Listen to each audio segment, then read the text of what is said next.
Hey, everybody. I was a little late to the game. Sorry, I wasn't paying attention to the timer. So, now that the world feels like it's getting a little bit back to the way it was, even though Omicron B is probably on the horizon, but it still feels that way. The question is, do we really still need to Zoomagogue?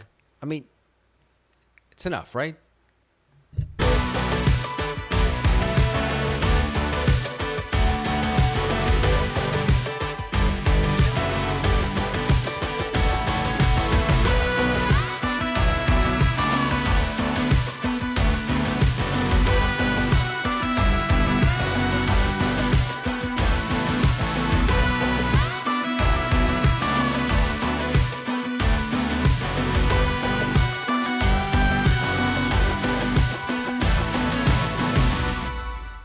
Hey everybody, David Paskin here, your Torah tech guy, and I'm here to share with you some great tech for your great Torah. So today I want to talk a little bit about why the Zoomagogue might still be important. And I want to be careful here because I don't want to suggest, or I don't want to give the impression that Zoomagogue is all about streaming services. That's, I think, here forever. For those of us in the liberal Jewish world, I can't imagine any of us really stopping that. But the larger picture of bringing Judaism into the digital age, streaming, podcasting, social media posts, engaging in comments and things like that on our YouTube videos and our Facebook videos, all the different pieces that go into the digitalization of Judaism. Why is all that stuff still important? And I want to suggest to you 5 reasons for that. 5 reasons why the Zoomagogue still really matters. Now, whenever you have a list, you have to come up with a cute little acronym. I didn't, but I did come up with this.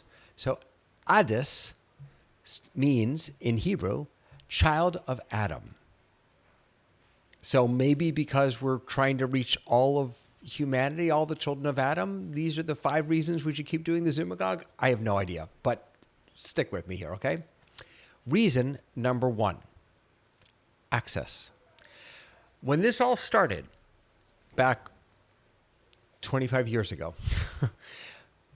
we were very quick to learn that we should not think of this as hybrid, but as multi-access.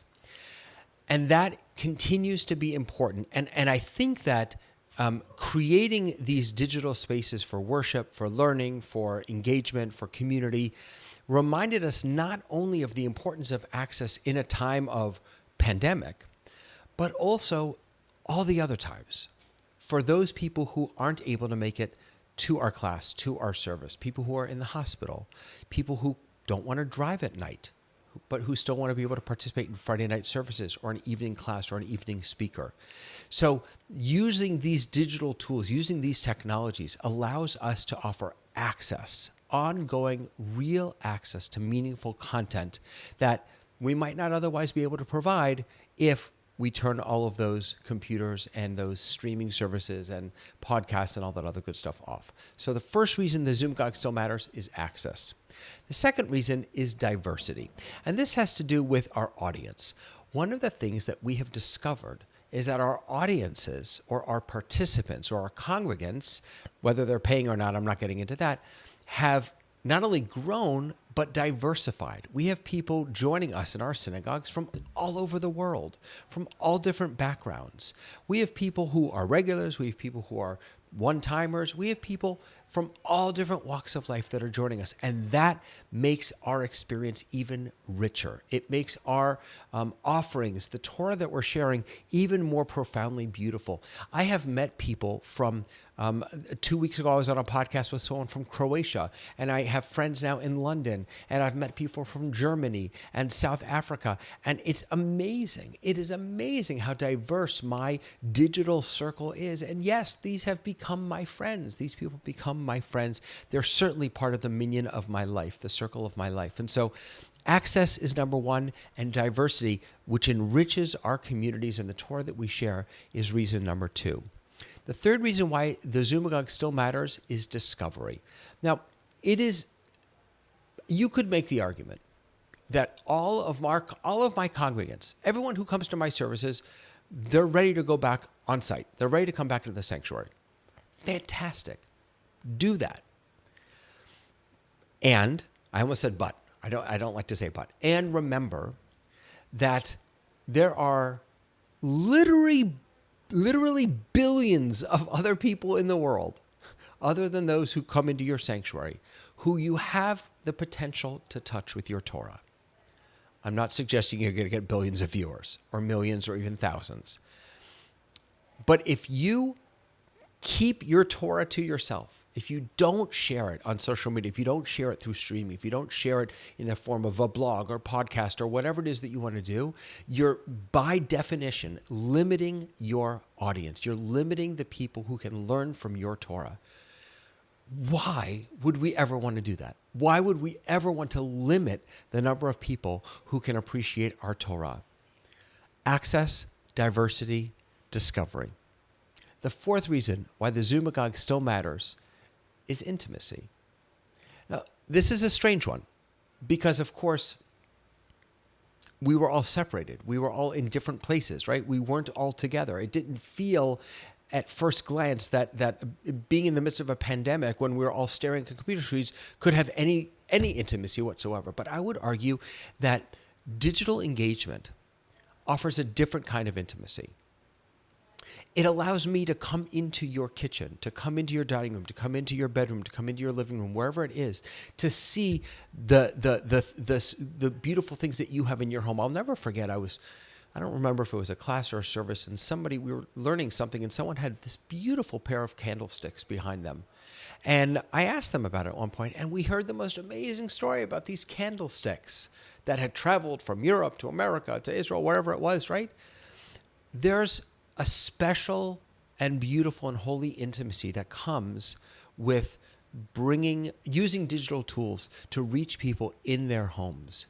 Another piece of the intimacy argument is if you're in a sanctuary or a large hall listening to a speaker, just because you're in physical space, you can't get up close all the time, right? You may have a seat in the nosebleed section or whatever it is. I decided long ago that if I'm going to pay for a Broadway show, I want good seats. If I'm going to go to a Broadway show, I'm going to pay for the good seats because I want to be up close. I want to have a little bit of intimacy between me and the stage and the actors and whoever, the production.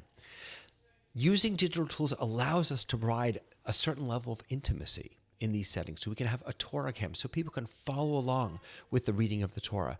You can have close-ups so that if someone's sitting in the back of the sanctuary, they can actually see the face of the rabbi, the cantor, the teacher, the whoever.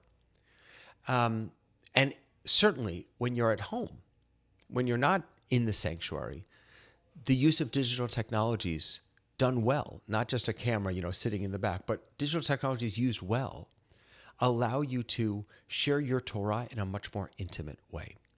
Access, diversity, discovery, and intimacy. And the fifth reason why the Zoomagogue still matters to me is Starbucks.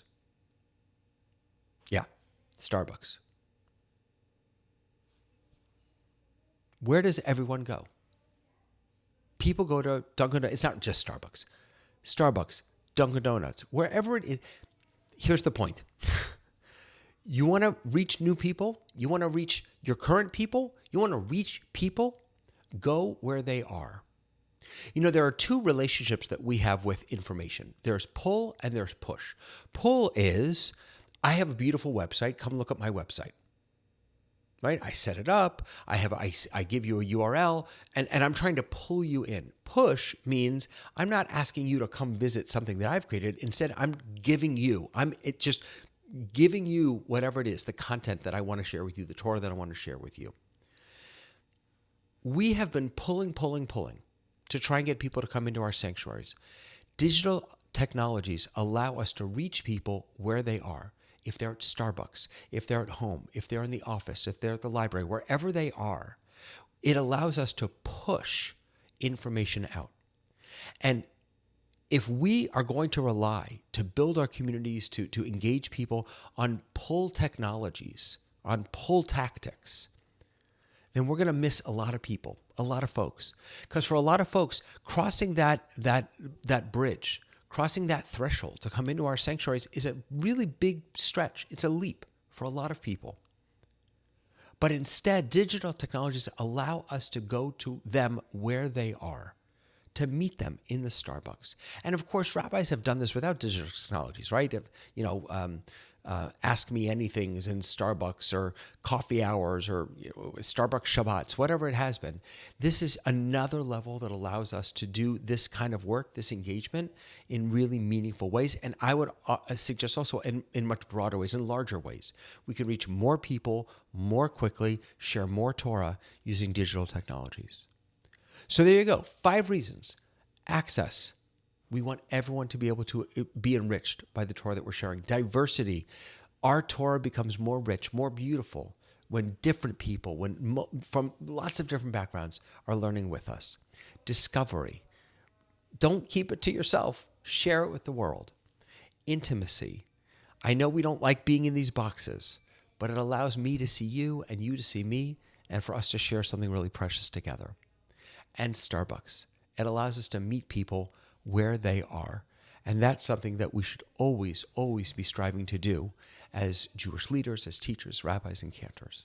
So those are my 5 reasons why the Zoomagogue still matters. I have a lot of other information and resources for you that you can find over on my website, TorahTechGuy.com. I've got more stuff there about the Zoomagogue and ways that you can use these technologies to meet all of these goals, to do all of these things, to tick all of these off, to really share your best Torah.